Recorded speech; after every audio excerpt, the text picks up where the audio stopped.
Hello there everyone, I'm Christina of CSLdesigns and today I'm going to show you how to make this regal macrame bracelet, and this is what mine looks like. So we have macrame going along the edges there, creating these little curves, but then also we have a macrame in the middle where we also add our beads in to get this kind of regal effect to it.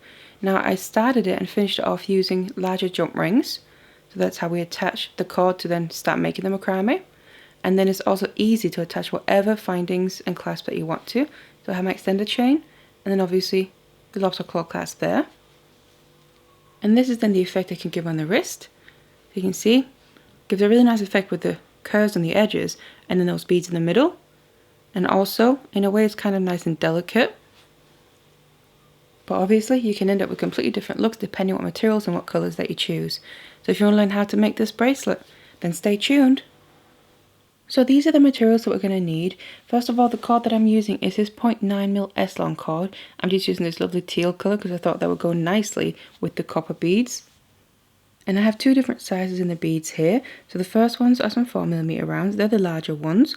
And then here I have 3mm rounds, and they're both going to be used throughout. And then I have some different findings here. So I have two different sizes of jump rings. One I'm going to use with my clasp and extended chain to finish it off, but the other ones, the larger ones here, the 8mm jump rings, I'm going to actually use to start and finish the macrame. So let's get all the materials ready and let's get started.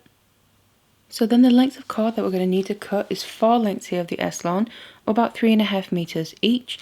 So it's quite a bit, but these are each going to be doubled over and actually turn into 2 working lengths.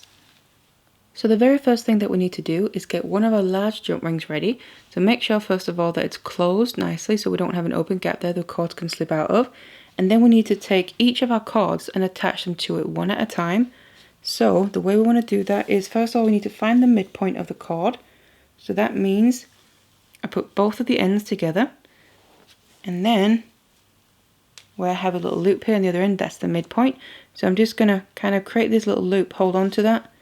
And it's this midpoint I want to attach to the jump ring. So we're going to do that using a lark's head knot. So I'm going to go up through the jump ring from the back, pull the loop through, and put your fingers through it to pull the 2 tails through the loop there. So they come out on the other side. And then you can just pull on the tails to tighten it. And then this is your lark's head knot. So you want to attach the other cords like that, all sitting next to each other. So now I've attached all the cords to that jump ring there, and what I've also done is I've attached my jump ring to my project macrame board using T-pins here, just to make it easier to work with, so the work kind of stays in place and doesn't move around while we're then starting to make knots. And then what we're going to do is straight away get into the pattern. So first of all I just want to separate my cords out, because we need to start from the middle.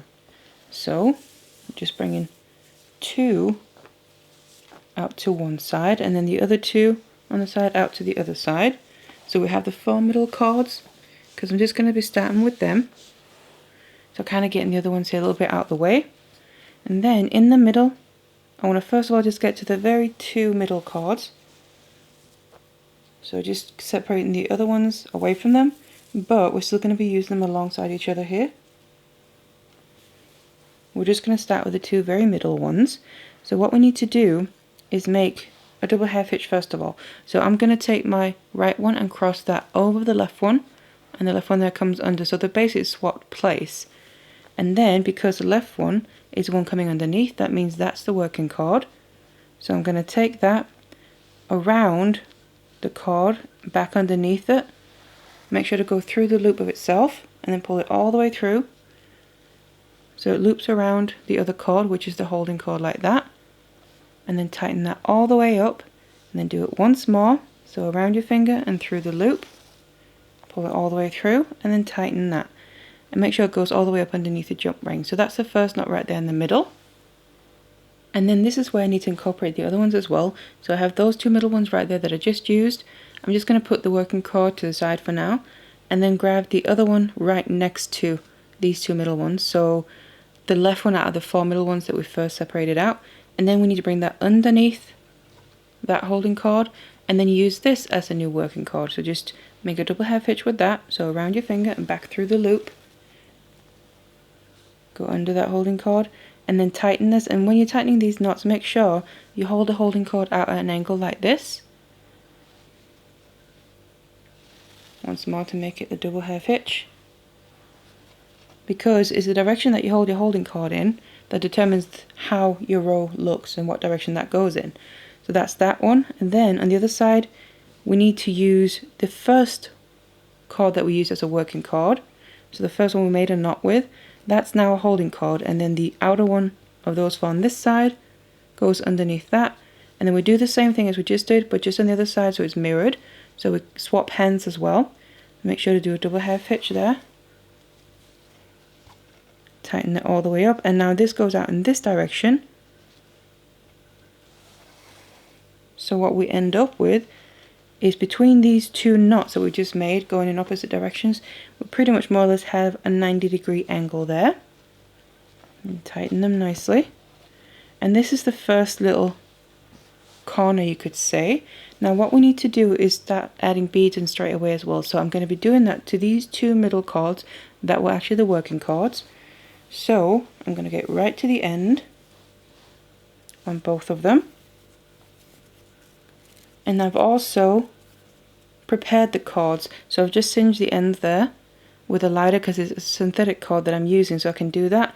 It's going to make it much easier to get through the beads. So I'm taking one of my 4mm rounds,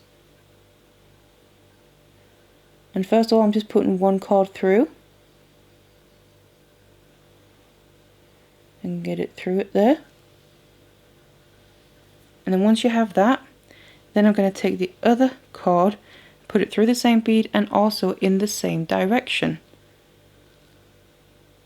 So we're not going in opposite directions, but we're going in the same. So you can see here I'm bringing both ends out in the same way. And then all you want to do is pull the cords all the way through the beads, so we end up pushing this bead to sit all the way up underneath those two knots that we just made, basically inside that little corner. Make sure to push it up as far as it'll go. It's going to sit just right there. I'm just going to separate the cords out again, so we kind of have one going to each their own side, like that, because then we need to basically do what we just did up here, that little corner, but below the bead, so it becomes one full little section. And I'm doing that by I'm just working on one side at a time. I'm just going to take the left one first. I'm taking the holding cord, which is coming out in this direction here. We now need it to come back in towards the middle. So I'm just bringing it in, and I'm holding now this in my right hand. So one of these cords coming out from the bead is naturally now going under it, and we need to make a double half hitch with that because that's now the working cord. So just make that, and then when you tighten it, that's going to go right up the side of the bead there and connect right after the last knot that we made before we added the bead. So what we're going to actually end up with is, once I've made the full half hitch, double half hitch, that you have a little curve going around the bead, just like that. Obviously we want to do the exact same thing on the other side.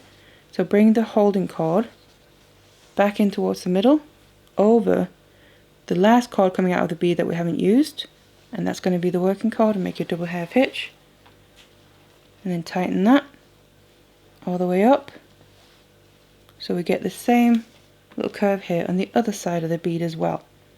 And make sure you tighten these nicely. Need to give it an extra tug or something, just do that. Now what we need to do is connect these two holding cords together. As you can see, we kind of have an open gap below. We need that little corner like we have up there, we need that right below the bead as well. So I'm going to take my right cord and cross it over the left one. I'm always going to be doing that to keep it consistent throughout. You can easily take the left one, cross it over the right one, just make sure you stay consistent. And then use the working cord to make a double half hitch. And when you tighten this, it's going to bring the two sides together and then create this little corner down here and tighten that nicely. So that's the first little section there where we also added in a bead already. And now we need to make another one of this one that I've just made, but before we do that, I just want to add some more beads. So I'm going to take the two outer cords, one on each side of these 4 middle ones, and then I want to add my little 3mm, one on each side. So add that onto the cord, and then make sure to drop it all the way down here. So this ends up sitting basically in the little corner that's created on the side. Just going to add the one on the other side as well, so that's ready.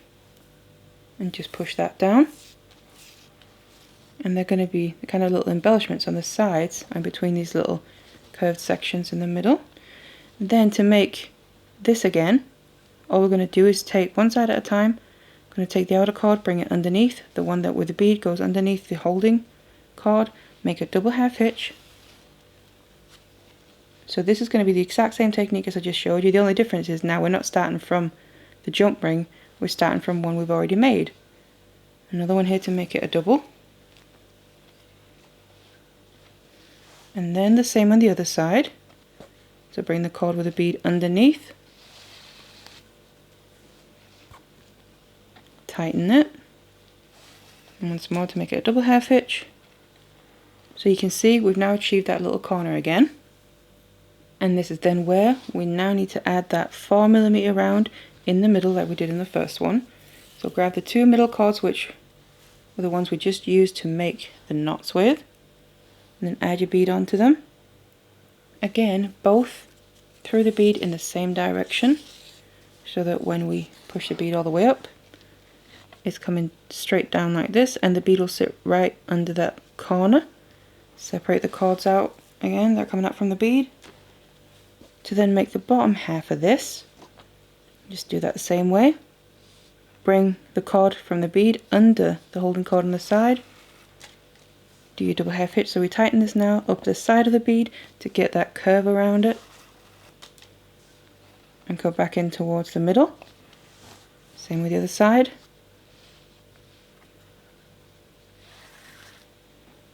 Do a double half hitch. And you can kind of start to see part of the pattern forming now. Just like that. And then right there in the middle, create that last little corner. Cross the right one over the left one. And then make a double half hitch to make kind of the point on this and the bottom of the bead. And also that connects the two sides. So there we go. So then I'm going to leave these middle four cords alone for now. Just kind of collect them and then put them a little bit out of the way. Because then we need to move to the sides before we can move on with the middle as well. So just do one side at a time. I'm just going to start with my left one. We're grabbing the two cords on this left side. Now the inner one that's closer to the middle is going to be the holding cord, and the outer one here is the working cord. So what we're going to be doing is a bunch of vertical axe head knots, because we need these cords to come down and basically meet to the bottom of this middle section that we just made. So how we do that is hold on to the holding cord, then take the working cord over the top of that, the other one's out of the way, then around to come back underneath, and then make sure it comes up through the loop there. So it loops around like this, kind of looks a bit like a 6, just looping around the holding cord. Tighten this all the way up. So that's one half, and now what we need to do now is go under, back around, over, to then go through the loop. And tighten that. Now that's now one full knot there, one full vertical axe head knot. And to then do the next one, you just go over, around, and through. Tighten. And then under, around, and through. And then you tighten. So you just want to do a few of these until we reach down towards the bottom of this section. So I've ended up making 10 knots on the side there to reach all the way down, and then what I'm going to do is connect them together. So you can just separate out the middle ones. You have two naturally going to one side and the other two naturally going to the other side. So just stick with the ones that are going towards the side that we're working on for now. Then I'm going to take the holding cord from this side piece that we just made and bring that over the two cords coming from this midsection. Then I'm going to take the very first one, and we need to do a double half hitch around the holding cord with that. Tighten that. So you can see it's going to bring it together like that, and then do the other half. Because the first one here can get a little loose, I like to always just retighten the first one before I then tighten the second half of it. So I make sure it stays exactly where I want it to sit.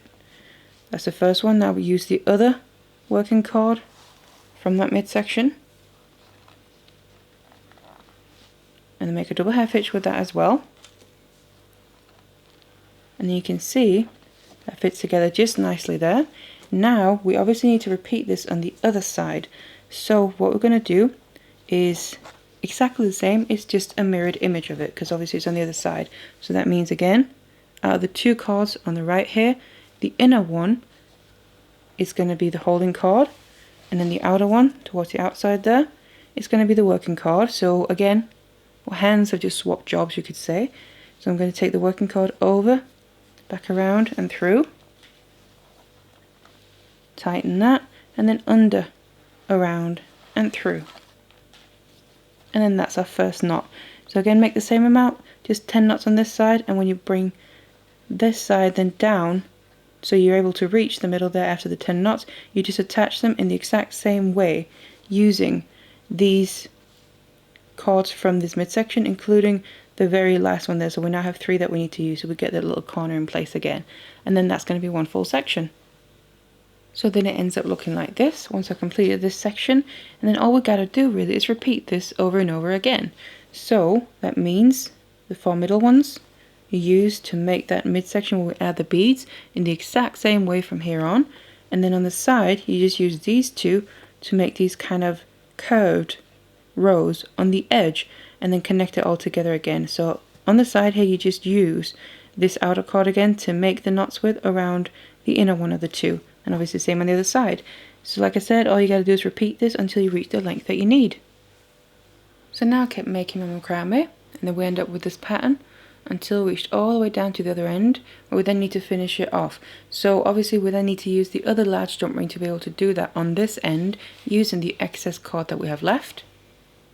Now as for the excess cord here on the end, what you're going to find is that we have different lengths left.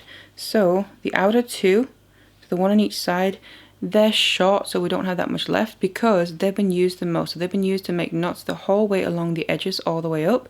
So obviously that's used up quite a lot of the cord. The rest of them here, we have pretty substantial lengths left, and that's because they've been used to make knots but also to be holding cords. So they haven't been used nearly as much. But what I like to do when I have a project where I'm going to have long lengths left, I like to cut them off and then actually save them because they can easily be used for another project. So then to finish off the end here, what we're going to do is use the 4 middle cords to attach to the jump ring. So obviously that also means we just need to get the jump ring ready. So I have that here, and again, make sure that it's closed nicely so the cord can't slip out through an open gap or anything. And then what I'm going to have is just going to have 2 of them going to one side and then 2 of them to the other side. So I'm going to start working with the 2 on this side here. So I'm just going to get right to the end. So I'm going to take the ends there, and then I'm going to take my jump ring, and I need to go through the jump ring. I'm going through from the front towards the back, and then pull the long length all the way through. So the jump ring comes up and sits right by the end of the bracelet. Now this can be a little bit fiddly to finish off like this, but it's kind of just until the jump ring gets attached more. So the cord is coming through the jump ring there. I'm going to separate them out, so just take the one that's on the right side and bring it out to the right. As you can see, it's kind of a bit hard to hold on to, but just take your time doing it. You could also pin it down if you want to, but I kind of like just holding it. I feel like I have a bit more control. So what we're going to then need to do is leave a little bit of space between the jump ring and the very end of the bracelet, because we're going to need to have space so we can make a square knot. So that means we have the cords coming, bring them towards the bottom of the jump ring there. Make sure there's a bit of space, and I kind of hold on to it. And then you just make your square knot in the same way, technically, as when you do it around a single piece of cord to make, say, a bracelet or something. I bring the left one over, and then I've taken the right one that needs to go over that. So obviously just try and keep all the other cords out of the way. Goes over that, and then it needs to come behind the bracelet. I'm just going behind the jump ring there as well. And on the other side here, don't mind the other cords, I then need to bring it up through the loop. So technically you could say in a way the bracelet here and this end with the jump ring is the holding cord that we're making the knot around. Then you can kind of pull them a bit tighter, and then we need to tighten this. So obviously the jump ring is going to stay in place. So I just want to make sure I have the distance right. So if I need to pull it up a little bit to have space for the whole knot before I completely tighten the first half here of the square knot. You see something a bit like that, and then we tighten it properly. So pull it nice and tight, and then it's already going to be easier now because we don't necessarily have to hold the jump ring there for it just to stay. And now we need to make the other half. Again, same principle. Bring that over, the other one goes over that, and then comes behind to go up through the loop on the other side. And then tighten that.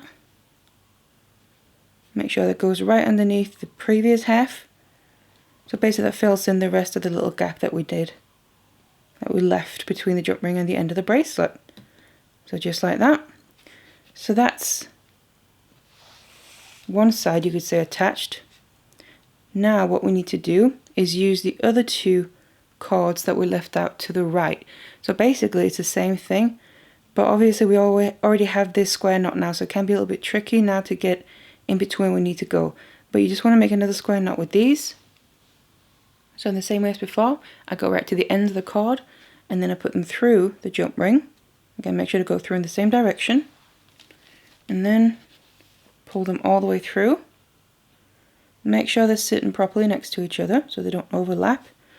Then we have them coming down. Now this is where you can see it's going to be a little trickier because this knot is now going to sit right next to the other one. So we're not going to just be able to kind of bring it around the side. So what we're going to have to do is find the left one and then actually come up between the cords in the middle, so between the knot there and the cords that we just brought through, just like that, to come out to the right side where we need to start making the knot. And the other one is already on the outside there, so that's fine. And obviously we already have the spacing in place because of the knot that we made on the other side. So here you just want to make another square knot. Now what I like to do is just start from the opposite side, just to kind of make it nice and symmetrical, but it doesn't really matter too much.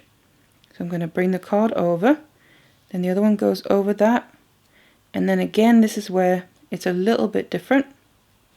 It can be just a little tricky.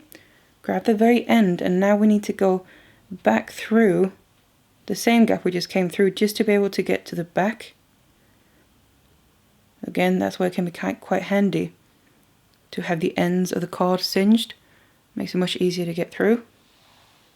And pulling it there to then get to the outer side and come up through the loop. Now we just need to pull this tighter, and then we'll be able to see. Just untangle the cord a bit. Wants to kind of twist up, but then we'll be able to pull this tight. And that's now the first half of the square knot. You can see that sits right underneath there. Now to make the other half, we need to start from the other side. So come over with that. Make sure to leave that loop always that we need to go through the other one. Get to the end of this. So we go over the cord we just brought over the bracelet, and now going towards the back. And here we need to come through that same gap, but it can obviously be a little bit tricky because it gets tighter and tighter. So what I like to do is take one of my T-pins and just go through there and kind of just open it up a little bit to make a little bit of a gap that we can hopefully go through easier. We'll come up from the back like that, and then technically now it's already going through the loop. And we can just pull it tight here. And you can see that's going to fit just perfectly underneath the first half. And now become a full square knot there as well. Now as you can see, this one is coming out towards the front. What I like to do is just bring both. The other one I already brought to the back, but I like to just bring this one too. So where we're going to finish them off, Again, I'm just going to make a little space so I can actually get it through. Just get the end through that little gap and then pull it out towards the back there. So there we go. Now it's much kind of cleaner, and those two knots are now going to sit right there next to each other. So all that's left to do now really is finish off the rest of the cords. So to do that, I'm just going to be using a lighter here to singe the ends of the cord down. Now if you're using a natural cord, then you're going to have to use something like glue, but if you're using a synthetic cord like I am, you can use a lighter here, because it's going to be nice and secure and also finished off nice and neatly. So we have all the lengths. I'm just going to show you how to do it because it's going to be the same with all of them. Just going to take one out here, and first of all I want to cut it down. So I'll get my pair of scissors and then cut it so there's literally a couple of millimeters left, 1 to 2, from where the cord is coming out from. Something like that. Take the cord away. And remember, if it's one of the long ones, you can easily save it because it's quite a decent enough length that you can make something else with it. Then I get the lighter. Now obviously be careful because this is a naked flame and it does get hot, so careful to not burn yourself or something else. But what we then have is that little end of the cord sticking out, so I'm going to take my lighter and singe that down. So that means just basically burning it really, but it's just melting the cord, and then once it's melted, because then it's soft, I press it in as well. You can also use your finger because it does cool down pretty quickly. Because that way the cord is finished off nice and neatly, but it's also sealed in place so the knots here aren't going to come undone. And you really just want to finish all the cords off in that way. And also once you've done that, you obviously just want to use these jump rings to actually attach your findings, and then your bracelet will be done. So now I got rid of all the cords here, and then this is what my bracelet looks like. So on this end I've just attached my extender chain, and on the other end I've attached my lobster claw clasp. So now the bracelet is complete and ready to wear. And obviously it's easy to then wear with this clasp here, and it looks a little something like that. So you get a really nice pattern with this technique, and obviously adding those beads in that way as well gives it kind of this regal look to it, and it will look very different depending what materials and what colours that you choose to use as well. So that's the bracelet. So I really hope you enjoyed this tutorial. Check out my other macrame tutorials for different designs, both bracelets and other pieces of jewellery as well on my channel. But otherwise, thank you very much for watching.